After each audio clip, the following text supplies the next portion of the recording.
Tonight on Cronkite News, the Diamondbacks closed out the series against the Giants with an 8-2 win. But will they maintain their wild-card playoff spot? Plus, the sun rises on another upcoming NBA season. The big three of Book, KD, and Beal, along with new coach Mike Budenholzer, have a long journey ahead in the Wild Wild West. And a new report from the Hispanic Chamber of Commerce reveals the impact Hispanics have on the Arizona economy.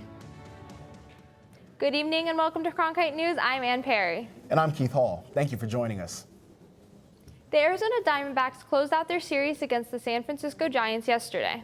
The team delivered a powerful statement with an 8-2 victory as they look to keep their playoff hopes alive. Coming down to the last weekend of the season, the D-backs are still in a tight race for a wild card spot. Brady Hansen joins us now to preview what's in store for a wild weekend ahead. Yeah, guys, the Giants lost to the Diamondbacks this past week, giving the Diamondbacks more momentum going into this final weekend series. They still have the third and final spot in the NL wildcard standings, but they are only up one game over the Braves. Starting tomorrow, the Snakes play a crucial three-game series against the Padres, who recently clinched a playoff spot. The Diamondbacks split their season series with the Padres at 5-5, so the teams are evenly matched. Merrill Kelly is the scheduled starter for Friday's matchup with Montgomery and Rodriguez as the other tentative starters. None of these three guys pitched against the Padres this year, which could be an advantage for the Snakes. With the season on the line, the D-backs are looking to fry the Friars this weekend to be able to clinch a playoff spot in front of their home fans. So we're grateful for that. We love playing in front of our fans. They rock this place, and it's loud. And when they come out here, they make a difference. So I want to continue to encourage them to do that, but we want to continue to win them back piece by piece and year by year because we want to be consistently in this situation every year. It feels heavier and, the results are staring us in the face, and it does feel like a control your own destiny situation. But I think the more, the harder we tried, the more we try to force it, the harder the game feels sometimes. The last two playoff spots are up for grabs between the D-backs, Braves, and Mets. However, due to Hurricane Helene, the Braves and Mets series has been postponed, and they will play a doubleheader on Monday. Depending on the Diamondbacks' performance against the Padres this weekend, it is entirely possible that the fate of their season could come down to the doubleheader on Monday. Thank you, Brady. That is very nerve-wracking for sure. I don't think you can overuse the word poise with him because that's just what he has. That's who he's been since he's gotten here, and you never really know what you got until those real moments show up. That is Washington Commanders receiver Terry McLaurin on how well rookie quarterback Jaden Daniels has been leading their offense. Daniels is a familiar face to ASU fans, and he made his way back to his old stomping grounds. DeAndre Sanders was in Tempe for Daniels' homecoming. In a full-circle moment, Jaden Daniels returned to the campus where he began his college career as he and his Washington Commanders practiced at ASU's football facility. It was the start for me. Started all this, laid the foundation. Obviously, the people that recruited me here, I can't thank them enough for what they've done for me in my football career. And the relationships that I've made off the field here, still cherish them to this day. It started here. We grew up and see everybody live out their dreams. Those are brothers to me. We got B.A., Rashad, Ricky, people like that, man. Those are brothers to me, and I'm happy for them. I'm always talking to Herm. I love Herm. He recruited me here. Phenomenal head coach, phenomenal man. Looked out for me while I was here. I still talk to him today, so that dynamic's still there. Daniels left on a sour note after 3 seasons and went on to have a stellar career at LSU, winning the Heisman Trophy. He will now try to be a thorn in the side of Arizona fans once again as he tries to defeat the Arizona Cardinals on Sunday. In Tempe, DeAndre Sanders, Cronkite News. Daniels is coming off a breakout performance following his win over the Cincinnati Bengals, but will soon have to deal with Kyler Murray and the Cardinals. The Phoenix Suns are open training camp on Monday after an offseason of under-the-radar moves. But as Wilder Adams tells us, the Suns are hoping those moves will put the team in the mix for a Western Conference title. The pressure is on the Suns this year to contend for a title with the big three of Booker, Durant, and Beal all returning. With the big three intact, there was no superstar trades this offseason, but there were moves to enhance the team. The Suns let go of head coach Frank Vogel and brought in Arizona native Mike Budenholzer. who won an NBA title with Milwaukee, beating Phoenix in the finals in 2021. The Suns are hoping Bud can ignite what has been a stagnant offense at times, as the Suns had the worst fourth quarter offense in the league. The Suns turned to defense in this summer's draft. They drafted Ryan Dunn from Virginia, 28th overall. Dunn is considered one of the best and most versatile defenders in the entire draft. They also drafted Marquette big Oso Ighodaro, 40th overall. Ighodaro is a high IQ energy big with 4 years of college experience. The Suns are thin on centers this year, and if he can play right away, that will make a big difference. The Suns lacked a true point guard on the roster last year, which is a reason why the Suns had the 6th most turnovers in the league. They added 2 point guards on veteran minimum deals in Tyus Jones and Monte Morris. Both are known to be able to make players around them better and hit threes. Tyus Jones had the best assist-to-turnover ratio in the NBA 5 times in his career and shot 41% from 3 last year. It was considered a steal for the Suns to land Jones on the minimum. Monte Morris has made deep playoff runs with the Minnesota Timberwolves and the Denver Nuggets. He is a career 39% shooter from 3 and also had the best assist-to-turnover ratio in the league in 2023. Tyus Jones was 2nd that year. With the additions Phoenix made this offseason, the team got younger, more energetic, and more efficient at the point guard position. Mike Budenholzer is the mastermind expected to put it all together. At the touchscreen, Wilder Adams, Cronkite News. We will get to see the new Suns additions in action for the first time on October 6th in a preseason opener against the Lakers.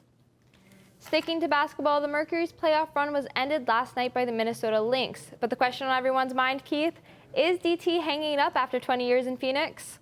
That's right, Ann. There's been a ton of speculation over the last couple of weeks on whether or not Diana Taurasi will be retiring from the WNBA. Last week, Diana Taurasi received a standing ovation at the Footprint Center in what might have been her last home game repping purple and orange. Many fans were also at the game participating in a "one more year" chant. The Mercury have hinted on social media that this is the end, as they posted a video featuring the slogan, "If this is it."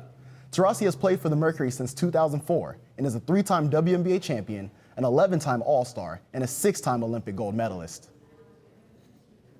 Coming up after the break, 2 undefeated football teams clash on Friday Night Lights. That's right. The Brophy Prep Broncos will take on the Notre Dame Saints for the honors of 5-0. We'll catch up with the teams as we return, as the number 4 ranked Broncos host the number 19 ranked Saints. Plus, Hurricane Helene is moving closer and closer to the Florida coastline as a Category 3 storm. More on the hurricane's trajectory when we return.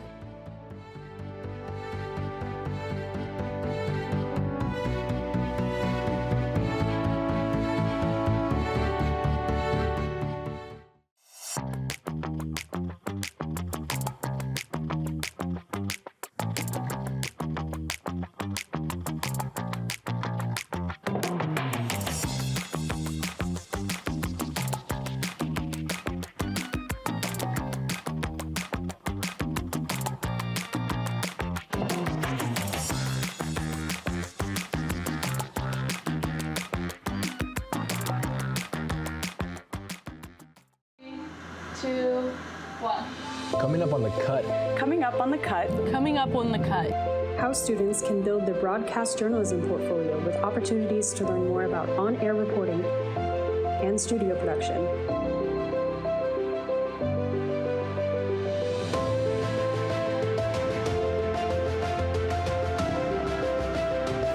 Be sure to follow us on Instagram at @thecut_network and on X @cutASU. 3, 2, 1. Cronkite News. Get real professional experience in areas such as reporting, broadcast editing, and behind-the-scenes production, such as technical director and audio. Kill the mics. Or go out in the field and cover important local stories. Learn and master the English language. In a fun, welcoming atmosphere. Cronkite News. The future starts now. Welcome back. This week in high school football is possibly the game of the week between 2 undefeated teams in Brophy and Notre Dame Prep.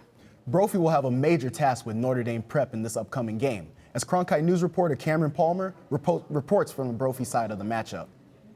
The number 4 Brophy Broncos will face a familiar foe, number 19 Notre Dame Prep Saints, an exciting matchup in what looks to be a highly competitive game between the two Catholic school rivals. And usually these are the games where leaders of the team make their presence known. You know, these are the games that you dream about. These are the games that you go to bed every night and you just can't wait until it's Friday. You know, it's the best competition. You go to college, you're playing the top guys, so you want to play the top guys in high school. The fact that we can do that in high school, and also it's with our rivals that are some of the best competition. I mean, it's just nothing better than that. High school athletes circle a game like this on their schedule, especially when the two teams are so evenly matched. Yeah, the 5th time we've met, we're 2-2. So someone's going to walk away with the tiebreaker. Games are always fun. At almost the halfway point of the high school season, players are already treating each game as an imperative one to reach their playoff goals. The fact that we play a really good team who are our rivals, who are both 4-0, competing for an open spot in the playoffs, doesn't get much better than that. As we head into this highly anticipated matchup, Brophy hopes to stay undefeated and win their second straight game over Notre Dame Prep. In downtown Phoenix, Cameron Palmer, Cronkite News. Rivalry games are always fun to watch. This game will be held at Central High School in Phoenix tomorrow at 7 p.m.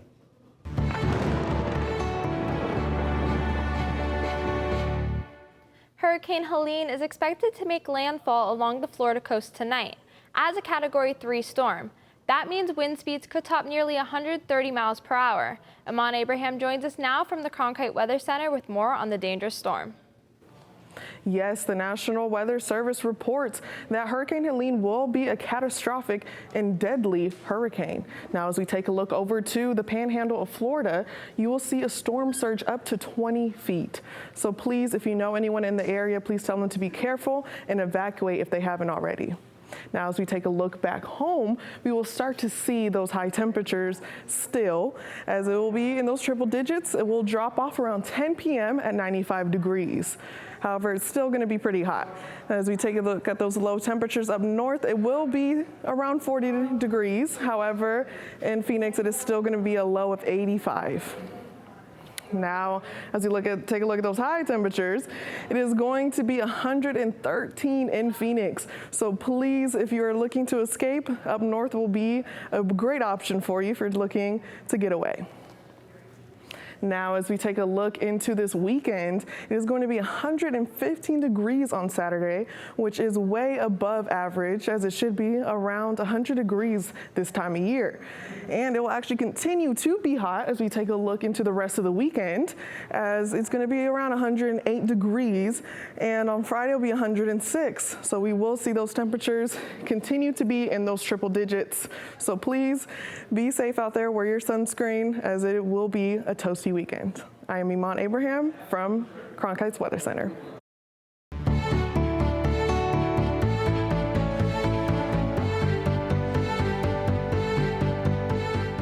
Taking a look now at news from across the country. The mayor of New York City has officially been indicted, accused of taking bribes. But the mayor said this afternoon he will not resign. Mayor Eric Adams is alleged to have taken illegal campaign contributions and bribes from people in foreign countries in exchange for favors. But at a press conference today, Mayor Adams has said he will fight the charges against him, and he urged New Yorkers to not rush to judgment. It's an unfortunate day, and it's a painful day. But inside of all of that, it's a day when we will finally reveal why for 10 months I have gone through this. And I look forward to defending myself and defending the people of this city. Adams also said he will let his lawyers handle the case so he can, quote, take care of the city. The Radiation Exposure Compensation Act was created for those who were exposed to radiation during World War II. However, the program expired this summer, which has many of the victims upset. I went through surgery myself. Prostate cancer, colon cancer. I'm barely surviving. Coming up, why victims and advocates from the Southwest are pressuring Congress to revive the program.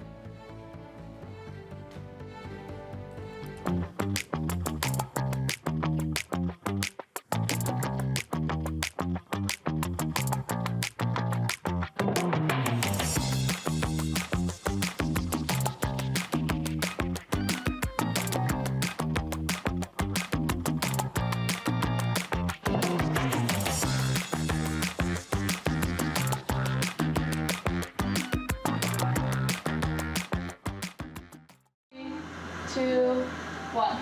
Coming up on the cut. Coming up on the cut. Coming up on the cut. How students can build their broadcast journalism portfolio with opportunities to learn more about on-air reporting and studio production.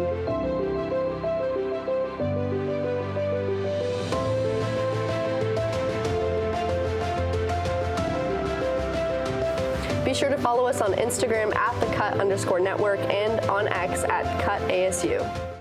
3, 2, 1. Cronkite News.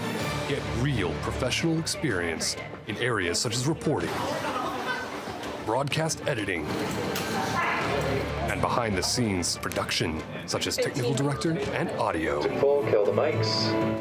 Or go out in the field and cover important local stories. Learn and master the English language. In a fun, welcoming atmosphere. Cronkite News. The future starts now.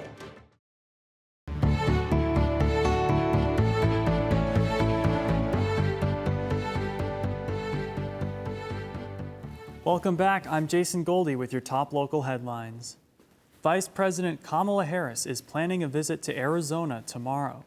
She will visit Douglas, which is on the southern border. The Democratic presidential candidate is expected to discuss her immigration policy, including her support for the bipartisan border security bill that Republicans in the Senate blocked earlier this year. Earlier today, the mayor of Douglas spoke about the vice president's upcoming visit. Douglas is a little bit different as far as the immigration situation goes along the border. Mostly what you see in the national news, it really doesn't happen here in Douglas. We have a little bit different environment on what takes place here. So I believe the vice president wants to get a broader look on what's going on in the border. And so that's why we welcome and are very excited to have her visit. Arizona Senator Mark Kelly told MSNBC he will be joining Harris in Douglas.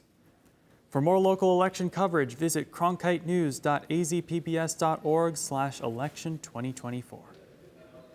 Tens of thousands of Americans have been exposed to radiation from nuclear bomb tests and uranium mining since World War II. A compensation program in place since 1990 known as RECA expired in June. Cronkite News reporter Jackson Sutter attended a rally at the Capitol where victims and advocates from Arizona and New Mexico pressured lawmakers to revive the program. Navajo Nation President Boo Nygren led a group of 50 protesters demanding that Congress lives up to their promises. The group included uranium miners and people who live near nuclear test sites, also referred to as downwinders, many of them Navajo and other tribal nations. One of the things that I think it's come to do is to make sure that this country repays all of our post-1971 miners and their families just the way they sacrificed themselves to protect this country. The Senate voted to extend the Radiation Exposure Compensation Act in March by a wide bipartisan margin. But in the House, some conservatives say it's too expensive, and Speaker Mike Johnson hasn't committed to a vote. Senator Josh Hawley of Missouri says his fellow Republicans in the House are wrong to hold up compensation for victims of the U.S. nuclear program. Number one, the cost has already been paid. It's been paid by the people in this room. Thousands of Navajo workers developed cancer after working in uranium mines, digging out the ore needed for the nation's nuclear arsenal. Some of the victims were children who lived near the mines with their parents. Fred Vallo, a Vietnam War veteran from the Acoma Pueblo in New Mexico, is one of the survivors. I went through surgery myself. Prostate cancer, colon cancer. I'm barely surviving. This bill won't bring our people back, our relatives, our cousins. It's for our kids. Yes. It's for our people. RECA provided uranium miners with up to $100,000 and downwinders up to $50,000. Up to this point, the program has provided up to $2.7 billion. In Washington, Jackson Sutter, Cronkite News.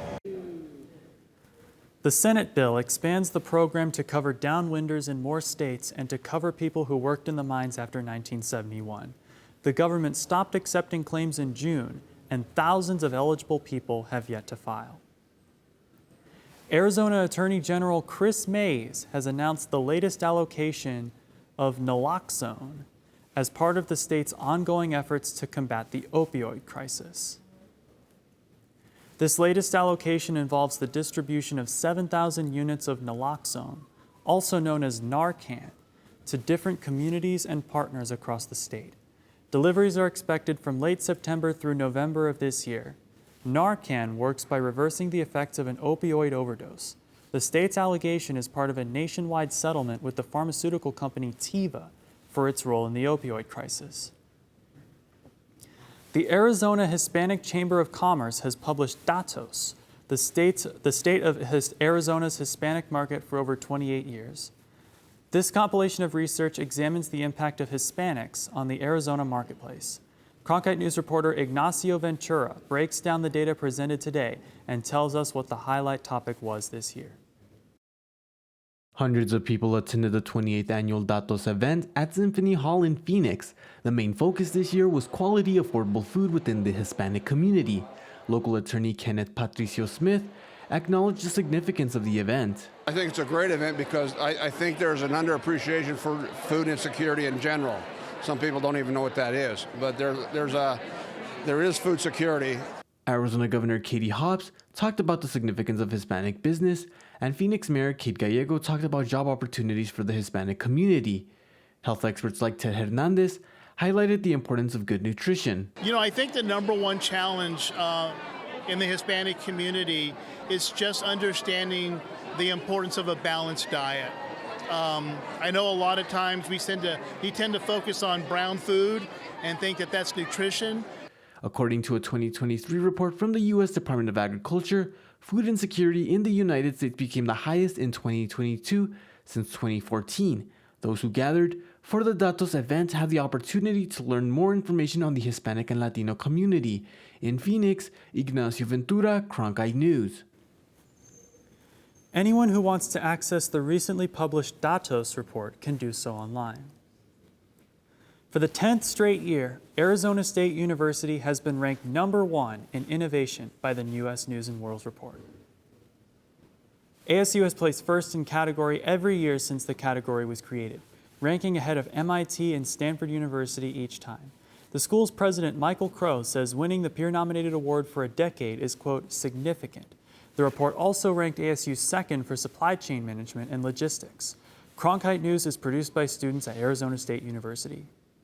That's it for your top Arizona stories. Now back to Ann and Keith at the desk. Coming up next, the Louisville Zoo has a brand new addition. That's right, coming all the way from Seattle. We will introduce you to him and share his journey after the break.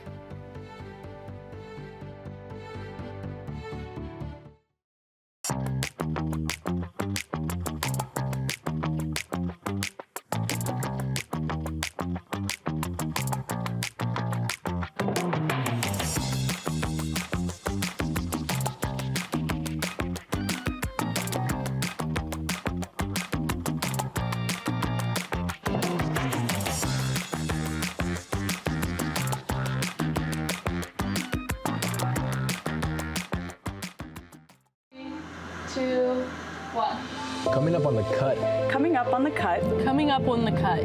How students can build their broadcast journalism portfolio with opportunities to learn more about on-air reporting and studio production.